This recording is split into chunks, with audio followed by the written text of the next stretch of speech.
वजीर बल्दी नजमुनस के.टी. रामाराव ने हफ्ते को दिलचस्प तबसरा करते हुए कहा कि अपोजिशन जमातें कांग्रेस और बीजेपी सिर्फ ट्रेलर्स देख रही हैं और बीआरएस हुकूमत बहुत जल्द उन्हें एक मुकम्मल फिल्म दिखाएगी। केटीआर ने वुज़रा तलस्मी श्रीनिवास यादव, मोहम्मद महमूद अली के साथ इंदिरा पार्क और वीएसटी के दरमियान 2.63 किलोमीटर तवील N Narasimha Reddy steel bridge का इफ्तिताह किया। इस मौके पर तकरीर करते हुए केटीआर ने कहा कि चीफ मिनिस्टर चंद्रशेखर राव की क़यादत में हैदराबाद में तेजी के साथ तरक्याती कामों को रूबे अमल लाया जा रहा है और अपोजिशन जमातें बीआरएस हुकूमत के खिलाफ ख्वाह कितनी ही साजिशें कर लें, लेकिन चीफ मिनिस्टर चंद्रशेखर राव आने वाले असेंबली इंतखाबात में हैट्रिक से पुरुम्मीद हैं। उन्होंने कहा कि इंदिरा पार्क, लोअर और अपर टैंकबंड को आलमी मियार के मुताबिक तरक्की देने के मंसूबे तैयार किए गए, जहां मुस्तकबिल में उन इलाकों में पार्किंग की भी वसीतर सहूलत फराहम की जाएगी।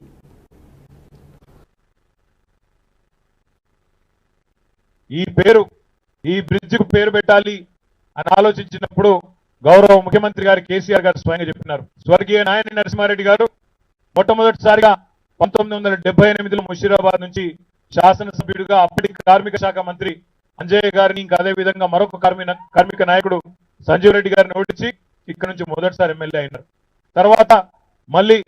ఇక్కడ ఈ ప్రాంతంలోనే ఎన్నో ఇక్కడ కార్మిక సంఘాలకు నాయకత్వం వహించి విఎస్టీతో సహా అజామాబాద్ ఇండస్ట్రియల్ ఏరియాలో ఉండే ఎన్నో కార్మిక సంఘాలకు నాయకుడిగా,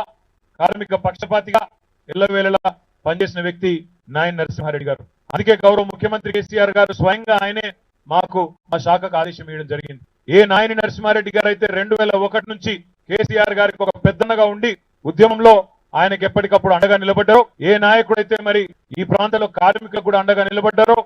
ఏ నాయకుడైతే మరి ఇక్కడ ముషీరాబాద్ నుంచి గతంలో ప్రాతినిధ్యం వహించినారో వారి పేరు పెట్టాలని ముఠా గోపాల్ గారు కూడా కోరడం, ముఖ్యమంత్రి గారు కూడా వెంటనే స్పందించి మరి